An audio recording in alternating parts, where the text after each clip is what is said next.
नमस्कार। सुर्खियों के बाद बड़ी खबर की बात करेंगे। क्रिकेटर ऋषभ पंत का एक्सीडेंट हो गया है। कार में वो सवार थे, घायल हैं, हालत लेकिन उनकी स्थिर बताई जा रही है। डिवाइडर से टकरा गई पंत की कार। सड़क हादसे में घायल हुए पंत और उत्तराखंड वो जा रहे थे, अपने घर जा रहे थे, उसी दौरान ये हादसा हुआ है। उत्तराखंड के डीजी के हवाले से यह खबर मिल रही है, अशोक कुमार, कि गाड़ी चलाते समय संभवतः उन्हें झपकी आई और गाड़ी बेकाबू हुई, आउट ऑफ कंट्रोल हुई। एक्सीडेंट के वक्त पंत कार में अकेले थे। सिर, पीठ और पैर में उन्हें चोट आई है, पर हालत फिलहाल उनकी स्थिर बताई जा रही है। तस्वीरों को देखकर आप अंदाजा लगा सकते हैं कि किस कदर ये भयानक हादसा हुआ।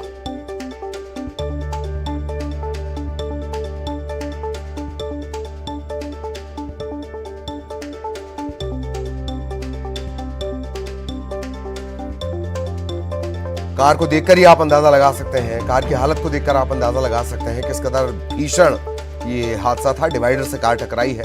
शुरुआती जानकारी के मुताबिक पंत को झपकी आई और उसी दौरान कार बेकाबू हुई। 25 साल के हैं क्रिकेटर ऋषभ पंत। रुड़की के पास एक्सीडेंट हुआ। वो कार से ही अपने घर उत्तराखंड जा रहे थे। नारसन बॉर्डर, हम्मतपुर झाल ये इलाका है। इसके पास एक मोड़ है, तीखा मोड़ है, और वहीं पर यह हादसा हुआ है।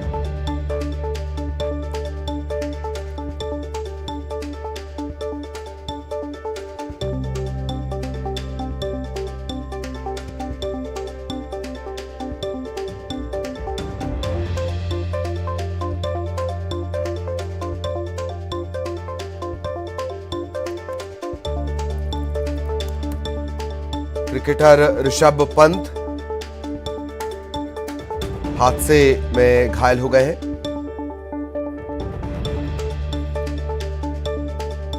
सिर, पैर और पीठ में चोट लगने की बात अब तक सामने आई है। हालांकि ये कहा जा रहा है कि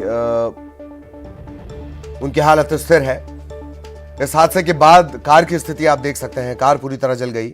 इसकी खिड़की तोड़कर ऋषभ बाहर निकले थे। फराह हमारी सहयोगी इस वक्त हमारे साथ जुड़ी हुई है। फराह, क्या कुछ अपडेट? जी देखिए, टीम इंडिया के स्टार क्रिकेटर ऋषभ पंत सड़क हादसे का शिकार हुए हैं। उनकी कार रुड़की में डिवाइडर से टकराई है। इस हादसे में उनके सर और पैर में काफी चोट लगी है। पूरी तरीके से उनका जो पैर है वो फ्रैक्चर हुआ है और हादसे के बाद जो है वो कार में आग लग गई थी, तो उन्होंने दरवाजा तोड़कर जो है वो कार से बाहर निकले हैं। लेकिन अभी के लिए जो करंट जानकारी है वो यही है कि उनको जो चोट आई है वो सर और पीठ में ही है। ज्यादा कुछ क्रिटिकल कंडीशन नहीं है।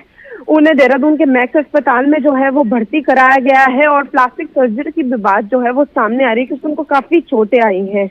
वो रुड़की के जो नारसन बॉर्डर है वो वहाँ झाल में उनकी जो कार है वो टकराई और काफी जो है खतरनाक एक्सीडेंट हुआ, क्योंकि पूरी तरीके से हम जिस तरीके से देख सकते हैं क्या कार की स्थिति है। पूरी तरीके से कार में आग लग गई थी, लेकिन वो और उनके जो ड्राइवर है उनको दोनों को बहुत चोटें आई हैं। अभी उनका इलाज जो है वो जारी है।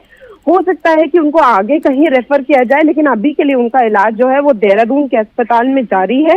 और अभी डॉक्टर्स ने सिर्फ इतना ही बताया कि उनके सर में चोट आई, तो बाकी जो फर्दर टेस्ट हैं वो होने हैं कि कहीं चोट जो है वो ज्यादा अंदर तो नहीं आई है। उनका MRI वगैरह होना है और उसके बाद पता चलेगा कि क्या उनकी कंडीशन है। तो अभी के लिए उनका इलाज जो है वो लगातार जारी है।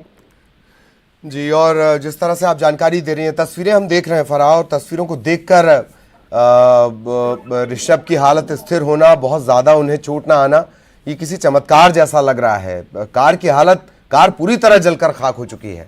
फराह जी बिल्कुल, देखिए जिस तरीके से मैंने कहा कि वो अपना बचाव किया उन्होंने, वो कार का दरवाजा जो है उसको तोड़कर बाहर निकले हैं और जो कंडीशन अभी कार की है उसके बाद यही माना जा रहा है कि उनके जो चोटें आई हैं कहीं ऐसा ना हो कि गंभीर अंदर चोटें आए। तो अभी उनका जो टेस्ट है वो होगा, क्योंकि सर में काफी चोटें आई हैं। अगर उनकी पीठ देखी जाए तो उसमें भी बहुत ज्यादा चोट है। तो अभी पता करना होगा, डॉक्टर जो है वो MRI करेंगे और उसके बाद जो है वो हेल्थ बुलेटिन भी जो है वो जारी होगा। और अगर कुछ सीरियस निकलता है तो उसके बाद उनको हो सकता है कि रेफर किया जाए कहीं और। लेकिन अभी के लिए डॉक्टर जो है वो पूरी तरीके से देख रहे हैं कि जो चोट है क्या सर में वो अंदरूनी चोट है या ब्लीडिंग वाली है ये सारी चीजें, तो अब उनका टेस्टिंग सारी जारी है। अब पता अभी लगेगा कि किस तरीके से, क्योंकि जिस तरीके का रूप हम देख पा रहे हैं कार का, उससे यही समझ में आ रहा है कि उनको गंभीर चोटें आई हैं। अब टेस्ट में क्या निकलता है ये देखना होगा। चलिए बहुत बहुत धन्यवाद फराह इस तमाम जानकारी के लिए। सहयोगी फराह विस्तार से जानकारी दे रही थी। फराह के जरिए आगे भी हम अपने दर्शकों तक अपडेट पहुंचाएंगे। इधर रायगढ़ के सारंगढ़ से बड़ी खबर, खदान में कार गिरने से 4 लोगों की जान चली गई। कार में सवार एक बच्ची बाल बाल बची है। हादसे के दौरान